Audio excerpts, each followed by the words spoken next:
கிழக்கு நியூஸ் நேயர்களுக்கு வணக்கம். நான் பத்ரி சேஷாத்ரி. ஈரான் மீதான அமெரிக்க, இஸ்ரேலிய தாக்குதல் நேற்றைக்கு முடிவுக்கு வந்துவிடும் என்பது போல அறிவிப்புகள் இருந்தன. ஒரு தற்காலிக போர் நிறுத்த ஒப்பந்தம் ஒன்று முடிவானது. 2 வாரங்களுக்கு இருதரப்பும் ஒருவர் மீது ஒருவர் தாக்குதல் நடத்துவதோடு, அவரவர்களுடைய கூட்டாளிகள் மீதும் தாக்குதல் நடத்த மாட்டார்கள் அப்படிங்கிற மாதிரியான பேச்சுக்கள்லாம் இருந்தன. ஏன்னா, இஸ்ரேலும், அமெரிக்காவும் ஈரான் மீது தாக்குதல் நடத்துகின்றன. ஈரான் சுற்றி இருக்கக்கூடிய 6 வளைகுடா நாடுகளை அமெரிக்காவின் நண்பன் அப்படின்னு சொல்லிட்டு அவங்கள தாக்குது. இதை தவிர இஸ்ரேல் லெபனானில் இருக்கக்கூடிய ஈரானுடைய ப்ராக்ஸி அமைப்பான ஹெஸ்பொல்லா என்னும் பயங்கரவாத அமைப்பின் மீது தாக்குதல் நடத்துகிறது. அப்போ இது வந்து மல்டிபிள் போருக்குள்ள போர். இதில் ஒவ்வொருத்தரோட புரிதலும் டோட்டலி வித்தியாசமாக இருக்குது. அதனால் ஒரு சின்ன பிரச்சனை. என்டிடிவியில் ஒரு செய்தி சொல்லுது, ட்ரம்ப் போர் நிறுத்தத்துக்கு ஒப்புக்கொண்டாலும் நெதன்யாகு தொடர்ந்து லெபனான் மீது தாக்குதல் நடத்துவது இந்த பிரச்சனையை மேலும் பெரிதாக ஆக்குவதற்கான வாய்ப்பு இருக்கிறது அப்படின்ட்டு. ஃப்ரெஷ் வயலன்ஸ், திரும்ப அங்கே சண்டை இருக்குது. ஸோ அதை பற்றின கொஞ்சம் விரிவான சில விஷயங்களை பார்த்துருவோம். பொதுவாகவே இந்த போர் நிறுத்தங்கள் எல்லாம் அனௌன்ஸ் பண்ணதற்கு பிறகு இன்னும் கொஞ்சம் டைம் எடுக்கும். 1 நாள் அல்லது 2 நாள் கூட ஆகும். ஏன்னா அங்கங்கே அவன் வந்து தீபாவளி துப்பாக்கி மாதிரி ஒன்று கையில் வச்சுருக்கான், வெடி வச்சுருக்கான். சும்மா 2 வெடி மீதி இருக்குது, சரி கொளுத்தி போட்டு போவோம் அப்படின்ட்டு தூக்கி போட்டு போகிற மாதிரியான விஷயங்கள் நடந்துக்கிட்டு தான் இருக்குது. அப்புறம் புரிதலில் வித்தியாசம் இருக்குது. அது எல்லாமே நம்ம பார்த்துருவோம். ஸோ இந்த தற்காலிக போர் நிறுத்தம் அப்படிங்கிறது 15 நாட்களுக்கு 2 வாரங்களுக்கு நடக்கும். ஈரான் ஒரு 10 பாயிண்ட் கொடுத்துருக்கு. அதை அடிப்படையாக வைத்து அதை சுற்றி நாம் பேச வேண்டி இருக்கிறது என்று ஈரான் சொல்லியிருக்கிறது. அமெரிக்கா ரொம்ப முக்கியமாக சொல்வது என்னவென்றால், முதல்ல நீ வந்து இந்த ஹார்முஸ் நீரிணைப்பை முதல்ல திறந்து விடு. அங்கே கப்பல் போக்குவரத்து கம்ஃபர்டபுளாக நடக்கணும். அதன் அடிப்படையில் நாங்கள் போரை நிறுத்துகிறோம் அப்படின்னு அவங்க சொல்கிறாங்க. இஸ்ரேல் எல்லாம் சரி, நான் ஈரான் மீது தாக்குதல் நடத்தலை, ஆனால் லெபனானில் நான் என்னுடைய ஹெஸ்புல்லாவுக்கு எதிரான போரை நடத்துவேன் அப்படிங்குது. இதெல்லாம் தான் சேர்ந்து பிரச்சனைக்குரியதாக மாறுகிறது. லெபனானில் என்ன நடக்குது அப்படின்னு பார்த்துருவோம். ஏன்னா அங்கே தான் வந்து போர் இன்னும் தொடர்கிறது. போர் நிறுத்தம் அறிவித்த பிறகும் கூட தொடர்ச்சியாக இஸ்ரேல் லெபனானில் ஹிஸ்புல்லா இடங்களின் மீது தாக்குதல் நடத்தி கொண்டிருக்கிறது. தெற்கு லெபனான். அதில் 10 நிமிடங்களுக்குள்ளாக இந்த போர் நிறுத்தம்லாம் அனௌன்ஸ் பண்ணதுக்கு பிறகு 100 ஹெஸ்புல்லா கமாண்ட் சென்டர்ஸ் மையங்கள் மீது 10 நிமிடத்தில் கடுமையான தாக்குதல் அந்த 100 இடத்தின் மீதும் நடந்திருக்கு. வெறும் 10 நிமிடத்தில். இதெல்லாம் வந்து ஹிஸ்புல்லாவுடைய மிலிட்ரி சைட்ஸ் அப்படின்னு சொல்கிறாங்க. அந்த தாக்குதலில் மட்டுமே ஒரு 200க்கு மேற்பட்டவர்கள் கொல்லப்பட்டிருக்கிறார்கள் அப்படின்ட்டு தகவல் வந்திருக்கு. 254 பேர் கொல்லப்பட்டிருக்கார்கள்னு. அதுலேயும் 91 பேர் பெய்ரூட்டில் மட்டுமே கொல்லப்பட்டிருக்கிறார்கள். இஸ்ரேல் வந்து என்ன சொல்கிறாங்கன்னா, நாங்கள் ஈரான் மீதான தாக்குதலை வேண்டுமானால் நிறுத்திக் கொள்கிறோமே தவிர ஹிஸ்புல்லா மீதான தாக்குதலை தொடர்வோம். கடைசியாக அவங்க என்ன பண்ணியிருக்காங்கன்னா, தெற்கு லெபனானில் ஒரு ஆறு ஒன்று ஓடுகிறது, லிட்டனி அப்படின்னு ஒரு ஆறு. அந்த ஆற்றின் மீது இருந்த கடைசி பாலத்தையும் இஸ்ரேல் உடைத்து விட்டது. அப்போ இஸ்ரேலுக்கும் லெபனானுக்கும் இடையில் ஒரு எல்லை. அங்கிருந்து கொஞ்சம் தொலைவில் இந்த ஆறு ஓடுகிறது.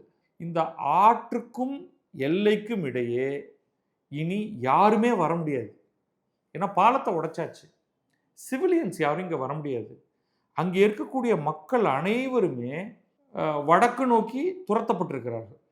இதை உங்களால் வந்து படமாக நினைத்து பார்க்கணுன்னா, நீங்கள் ஒரு உதாரணத்துக்கு நீங்கள் வச்சிங்களேன், குமரியிலிருந்து ஆரம்பித்து கன்னியாகுமரி மாவட்டத்திலிருந்து அதோடைய முனையான 3 கடல்கள் சங்கமிக்கக்கூடிய அந்த ஒரு புள்ளியிலிருந்து கேப் கொமரின் அந்த இடத்துலிருந்து தாமிரபரணி ஆறு ஓடக்கூடிய பகுதி வரைக்கும் இருக்கிற மக்கள் அனைவரையும் தாமிரபரணிக்கு வடக்கே துரத்தி விட்டால் என்ன ஆகும்? இது ஸ்கேல் அப்படி கிடையாது, பட் ஒரு புரிதலுக்காக சொல்கிறேன். அப்போ அந்த தாமிரபரணி ஆற்றுக்கும் அந்த குமரி முனைக்கும் இடையில் மக்களே இல்லாமல் அவர்கள் அனைவரும் மேல் நோக்கி துரத்தப்பட்டிருக்கிறார்கள். அதே மாதிரியான ஒரு நிலை. ஸ்கேலில் அவ்வளோ பெரிய ஸ்கேல் கிடையாது, கொஞ்சம் சின்னது. ஏன்னா இதைத்தான் இஸ்ரேல் விரும்புகிறது. இஸ்ரேல் என்ன சொல்கிறாங்கன்னா, என்னுடைய வடக்கு பகுதியில் லெபனான் இருக்குது, லெபனானில் இவங்க இருக்காங்க, ஹெஸ்பொல்லா இருக்காங்க. ஹெஸ்பொல்லா தொடர்ந்து எல்லையை தாண்டி எங்களுடைய நாட்டின் வடக்கு பகுதியில் அவர்கள் தாக்குதலை நிகழ்த்தி கொண்டே இருக்கிறார்கள். வடக்கு இஸ்ரேல் மீது தாக்குதலை நிகழ்த்தி கொண்டே இருக்கிறார்கள். இது எங்களால் ஏற்றுக்கொள்ளவே முடியல. அதனால எங்களுக்கும் லெபனானுக்கும் இடையில் நாங்கள் ஒரு பஃபர் ஜோனை உருவாக்குகிறோம். லிட்டனி ஆறு இருக்கும் இடம் வரைக்கும், எல்லையிலிருந்து லிட்டனி ஆறு வரைக்கும் இடையிலே மக்களே, மனிதர்களே இல்லாத மாதிரியாக நாங்கள் பண்ணி விடுகிறோம். அப்ப அங்க யாராவது இருந்தா தானே நீ வந்து ராக்கெட் தூக்கி என் மேல வீசுற. இதுக்கு மேல நீ வீசுறேன்னா நீ இன்னும் உள்ளுக்குள்ளே இருந்து வீசணும். பலம் பொருந்திய ராக்கெட்டா இருக்கணும். அப்ப நான் அங்கேயும் வந்து அடிப்பேன். என் மீது தாக்குதலை நிகழ்த்தாதே நீ போ அப்படின்னு அவங்க சொல்றாங்க. ஆனா இங்க வசித்து கொண்டிருந்த எண்ணற்ற லெபனீஸ் மக்கள் என்ன ஆவாங்க? அவர்கள் எல்லாம் வந்து எல்லாருமே ஹெஸ்புல்லா கிடையாதே. அதுக்கு நாங்க என்னங்க பண்றது? ஹெஸ்புல்லா உங்க நடுவில் நீங்க தானே விட்டீங்க. அதனால நீங்க தான் திண்டாடணும் என்று சொல்லியிருக்காங்க. இது இது டெரிட்டரி வைஸ் இது எவ்வளவுன்னு பார்த்தா, லெபனானோட 15% இடம். இப்போ இந்தியா மாதிரியான ஒரு இடத்துல 15% பகுதியில் மக்களே இருக்கக்கூடாது, நகர்த்துறேன் அப்படின்னா என்ன ஆகும்னு யோசிச்சு பாருங்க. இன்றைக்கு லெபனானில் அதுதான் நடந்துகிட்டு இருக்கு. இந்த பகுதியில் 12 லட்சம் மக்கள் வசித்து கொண்டிருக்கிறார்கள். இவர்கள் அத்தனை பேரும் வடக்கு நோக்கி துரத்தப்பட்டிருக்கிறார்கள். 12 லட்சம் பேர், ஞாபகம் வச்சுக்கோங்க. இதுவரையில் இந்த கடைசியான அட்டாக்ல ஒரு 250 பேர் செத்து போயிருக்காங்க இல்லையா, அதற்கு முன்னரேயே 1500 பேர் கொல்லப்பட்டிருக்கிறார்கள் இஸ்ரேலுடைய தாக்குதல்னால லெபனான்ல. இப்போ இந்த 250ஓடு சேர்த்து 1750 பேருக்கு மேல் கொல்லப்பட்டிருக்கிறார்கள். அதில் 130க்கும் மேற்பட்ட குழந்தைகள் அதில் அடக்கம். அதை தவிர 12 லட்சம் மக்கள் இடம் பெயர்க்கப்பட்டிருக்கிறார்கள். இதுதான் லெபனானில் நடந்து கொண்டிருக்கக்கூடிய மாபெரும் அழிவு. இதற்கு முழுமையான காரணம் யாரை சொல்றது? இஸ்ரேலை ஈஸியாக காரணம் காட்டிடலாம். ஆனால் நான் ஹெஸ்பொல்லாவுக்கு பின்னால் இருந்து அவர்களை இயக்கி கொண்டிருந்த ஈரானையும் தான் நான் முக்கியமான குற்றச்சாட்டாக நான் வைப்பேன். அதை விட கொடுமையான குற்றச்சாட்டை யார் மேலே வைக்கணும்னா, இந்த ஹெஸ்புல்லாங்கிற அமைப்பை கட்டுப்படுத்த முடியாமல் திணறும் லெபனான் நாட்டின் காவல்துறையும் அவர்களுடைய மிலிட்ரியும் தான். லெபனானுடைய இராணுவத்துக்கு கெப்பாசிட்டியே கிடையாது. அதன் காரணமாகத்தான் ஹெஸ்புல்லா போன்ற ஒரு அமைப்பு சூப்பர் மிலிட்ரியா, லெபனானுடைய மிலிட்ரியை விட ஒரு பெரிய ஒரு அமைப்பாக அவர்கள் வந்து அந்த நாட்டில் உட்கார்ந்து கொண்டு ஒரு அரசியல் கட்சியும் நடத்தி கொண்டு ஆட்சியிலும் பங்கை வைத்து கொண்டு என்ஜிஓஸ் பல நடத்தி ஹாஸ்பிட்டல் ஸ்கூல்லாம் வேற பண்ணிட்டு இருக்காங்க.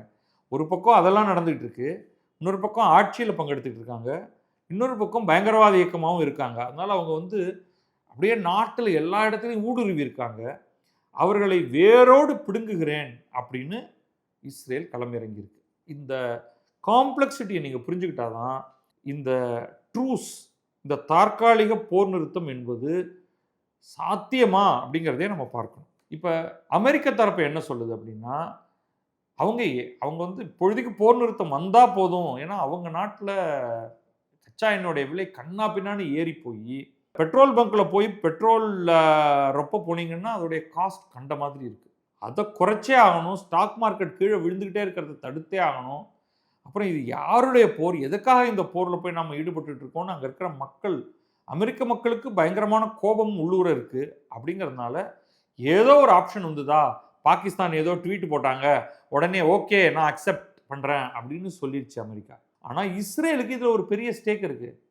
இஸ்ரேல் என்ன சொல்லுதுன்னா, எனக்கு இந்த தகவல் வந்ததே ரொம்ப லேட்டு, இந்த லேட்டான ஒரு தகவலை வச்சுக்கிட்டு நீங்கள் எப்படி என்னுடைய சார்பில் நீங்கள் வந்து போர் நிறுத்தத்துக்கு நீங்கள் சொல்லலாம், நான் வேணா ஈரான் மீது தாக்குதல் நடத்தாமல் இருக்கேன், ஆனால் கட்டாயமாக நான் வந்து லெபனான் மீது தாக்குதலை தொடர்ந்து கொண்டே தான் இருப்பேன் அப்படின்னு அவங்க தெளிவாகவே அமெரிக்காட்ட சொல்லிட்டாங்க. இந்த பக்கம் என்னடா அப்படின்னா வந்து ஈரானுக்கு பயங்கரமாக கோபம் வருது. நீங்கள் என்ன சொன்னீங்க? ஈரான் மட்டுமல்லாமல் ஈரானுடைய நேச அமைப்புகள், ஹெஸ்பொல்லா, ஹவுத்தி, இவர்கள் எல்லார் மீதும் போர் நிறுத்தம் வரும் அப்படின்னு நீங்கள் சொன்னீங்க. ஆனால் செய்ய மாட்டேங்கிறீங்க. தொடர்ந்து லெபனானில் தாக்குதல் நடத்திட்டு இருக்கீங்க. நான் கொடுத்த 10 கண்டிஷன் கொடுத்தோம் போர் நிறுத்தத்துக்கு. அதில் எடுத்தெடுப்புலேயே நீங்கள் வந்து முதல்ல லெபனான் மீது தாக்குதல் நடக்கிறது, ஈரான் மீதே தாக்குதல் நடந்துகிட்டு இருக்கு. அது எப்படி சொன்னாங்களே தவிர ஈரானிலிருந்து ட்ரோன்ஸும் ஏவுகணைகளும் சுற்றி இருக்கக்கூடிய சவுதி அரேபியாவிலிருந்து பல இடங்களில் வந்து அந்த தாக்குதல் அவர்களும் நடத்தியிருக்காங்க. போர் நிறுத்த மீறல் என்பது 2 பக்கத்துலேருந்து நடந்திருக்கு. இது பொதுவாக இதுவும் நடக்கிறது தான். ஸோ இது வந்து 2 பேரும் வந்து எல்லா தரப்புமே இதில் வந்து முட்டி மோதிக்கிட்டு இருக்காங்க. ஆனால் ஒன்று என்னன்னா, அமெரிக்க படைகள் தாக்குவதை நிறுத்திவிட்டன. இப்போ இஸ்ரேலை கட்டுப்படுத்தணும். அப்போ அமெரிக்காவுடைய நோக்கம் இப்பொழுதைக்கு இஸ்ரேலை கட்டுப்படுத்தணும். ஈரான் என்ன பண்ணணும்னா தன்னைத்தானே கட்டுப்படுத்திக் கொள்ள வேண்டும். ஏன்னா அவங்க வந்து ஒரு ஒரு ஒற்றை கட்டுப்பாட்டு அமைப்பின் மீது அவங்க இயங்குறாங்களா அப்படின்னே தெரியல. அப்புறம் அதுக்கப்புறம் பார்த்தீங்கன்னா நான் தான் ஜெயிச்சேன் அப்படிங்கிற 2 பேரும் பேசுறதும் நடக்குது. அமெரிக்காவுடைய போருக்கான செயலர், அவங்க டிபார்ட்மெண்ட் பேரையே மாற்றிட்டாங்க. டிபார்ட்மெண்ட் ஆஃப் டிஃபென்ஸ் டிபார்ட்மெண்ட்டுங்கிறத வார் டிபார்ட்மெண்ட்னே மாற்றிட்டாங்க. நிஜமாவே நான் விளையாட்டுக்காக சொல்லலை. அதோடைய செயலர் பீட் ஹெக்ஸத், அதாவது நம்ம ஊரில் ஒரு இராணுவத்துறை அமைச்சருக்கு இணையானது. இங்கே ராஜ்நாத் சிங் இருக்கிற மாதிரி அங்கே பீட் ஹெக்ஸத் வந்து என்ன சொல்லிட்டாருன்னா, வி ஹவ் அச்சீவ்டு, அதாவது வீனா யார், அமெரிக்காவும் இஸ்ரேலும் சேர்ந்து கேபிட்டல் வி மிலிட்ரி விக்ட்ரி. இந்த வெற்றியெல்லாம் வரும்போது அப்போ நம்ம ஊரில் எம்ஜிஆர் இப்படி விரல காமிப்பார், அது வெற்றி, வி ஃபார் விக்ட்ரி. அப்போ இந்த மாதிரி வி அப்படின்னு காமிச்சு நாங்கள் வந்து ஈரானை அடித்து தள்ளிட்டோம்ல அப்படின்னு இவர் சொல்கிறாரு. இனி ஈரானுடைய மிலிட்ரி நமக்கு எந்த விதமான அச்சுறுத்தலையும் தராது அப்படின்னு அவர் சொல்லிட்டார். ஈரான் மிலிட்ரி என்ன சொல்லிருச்சுன்னா, நாங்கள் இஸ்ரேலையும் அமெரிக்காவையும் அடித்த அடியில் நாங்கள் கொடுத்த கண்டிஷன் அக்செப்ட் பண்ணிட்டு இப்போ வந்து சரண்டர் ஆகிட்டாங்க அவங்க அப்படிங்குது. இந்த மாதிரி சண்டையில் காமெடி அப்படிங்கிறதே எவ்வளவு பேரோ கொல்லப்பட்டிருக்காங்க. இந்த சைடு காமெடி என்னன்னா, 2 தரப்புமே நான் தான் ஜெயிச்சேன் அப்படின்னு சொல்லிடுவாங்க. நான் அடிச்ச அடியில் தானே நீ நிறுத்தின, நான் அடிச்ச அடியில் தானே நீ நிறுத்தின அப்படின்னு ஒருத்தரோட ஒருத்தர் பேசிகிட்டு இருப்பாங்க. அதுதான் நடந்துகிட்டு இருக்கு. இப்போ கப்பல் போக்குவரத்து எப்படி இருக்குது ஹார்முஸ் நீரிணைப்பில் அப்படின்னு பார்த்தீங்கன்னா, நேற்றைக்கு 11 கப்பல்கள் தான் அந்த பக்கமாக போயிருக்கு. இதே தான் அதற்கு முதல் நாளும் போயிருக்கு. அப்போ இப்போ வந்து திறந்து விட்டாச்சு, எல்லா கப்பலும் போகலாமா அப்படின்னா இன்னும் வந்து அது நடக்கலை. இதற்கிடையில் வந்து ஈரான் என்ன சொல்லுதுன்னா, பல நம்பர்கள் சொல்கிறாங்க. $1 மில்லியன், ஒரு கப்பலுக்கு $1 மில்லியன், ஒரு கப்பலுக்கு $2 மில்லியன் அப்படின்னு சொல்லியிருக்காங்க. இப்போ லேட்டஸ்ட் நம்பர் வந்து மைக்ரோ பேமெண்ட் மாடல். எவ்வளோ கச்சா எண்ணெய் எடுத்துகிட்டு போகிற, ஒரு பேரலுக்கு $1 கொடு, அது போதும் எனக்கு அப்படின்னு. ஆனால் நார்மலாக ஒரு கப்பலில் 1 மில்லியன் to 3 மில்லியன் பேரல்ஸ் ஆகுது கச்சா எண்ணெய் இருக்கும். அப்போ ஸ்ட்ரெயிட்டாகவே $1 to 3 மில்லியன் பணம் வந்து அவங்க கலெக்ட் பண்ணுறதுக்கான வாய்ப்பு இருக்குது. அதை உலகம் ஏற்றுக்கொள்ளுமா, என்ன நடக்கும் அப்படிங்கிறது நமக்கு தெரியாது. ஆக போர் நிறுத்தம் ஆனால் இல்லை அப்படிங்கிற மாதிரியான ஒரு நிலையில் நம்ம இப்போ வந்து உட்காந்துருக்கோம். அட்லீஸ்ட் அந்த மெகா அட்டாக்ஸ் 2 பக்கமும் நடக்கலை. ஸோ இது வந்து அடுத்த ஒரு 2 நாளில் இன்னும் கொஞ்சம் அமைதி திரும்பி பேச்சுவார்த்தைகள் ஆரம்பிக்கலாம். அமெரிக்கா தன்னுடைய தரப்பிலிருந்து அவங்களுடைய வைஸ் பிரசிடென்ட் ஜேடி வான்ஸ் அவரை தலைமை தாங்கி அனுப்புகிறாங்க. அதாவது அவங்க என்ன சொல்கிறாங்கன்னா, நாங்கள் இவ்வளவு சீரியஸாக எடுத்துக்கிட்டு இருக்கோம்னா யாரோ ஒருத்தர் அனுப்பலை, எங்களுடைய வைஸ் பிரசிடென்ட்டையே அனுப்புகிறோம் இந்த அமைதி பேச்சுவார்த்தைக்குன்னு. அவர் இன்னும் 2 நாளில், அவர் சனிக்கிழமை வந்து பாகிஸ்தான் வந்துடுறாரு. ஈரான் தரப்புலேருந்து யார் வரப்போகிறாங்க, இதை யார் வந்து பேச போகிறாங்க அப்படிங்கிறது நமக்கு இன்னும் தெரியல. அவங்களுடைய வெளியுறவுத்துறை அமைச்சர் அப்பாஸ் அராக்சி, அவர் தான் வந்து ரொம்பவும் முகம் அதிகமாக வெளியில் தெரியக்கூடியவராக இருக்கார். அவங்களுடைய சுப்ரீம் லீடர் முஜ்தபா காமினி வந்து பொதுவாக இதுக்கெல்லாம் வரப்போகிறது இல்லை அப்படிங்கிறது தான் என்னுடைய கருத்து. அவங்களுடைய பார்லிமெண்ட் ஸ்பீக்கர் முகமது பாகேர் காலிபாஃப் அப்படின்னு, அவர் அடுத்த நேஷனல் செக்யூரிட்டி அட்வைசராக ஆகலாம். ஏன்னா ஏற்கனவே நேஷனல் செக்யூரிட்டி அட்வைசராக இருந்தவங்களாம் வரிசையாக கொண்டுகிட்டே வந்துட்டாங்க இல்லையா.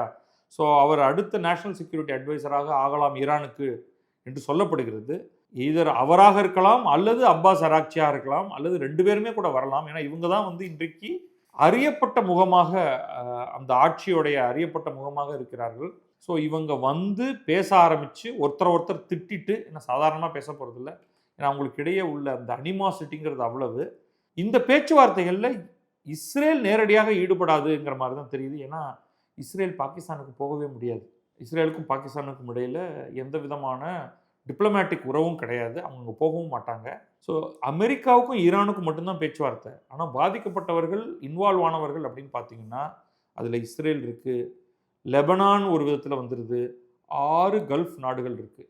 கல்ஃப் நாடுகள்லாம் வந்து ஒரு கொதி நிலையில் இருக்காங்க. ஐக்கிய அரபு அமீரகம், Saudi Arabia, Qatar, Oman, Bahrain, Kuwait, இந்த 6 நாடுகளும் ரொம்ப கோபத்தில் இருக்காங்க.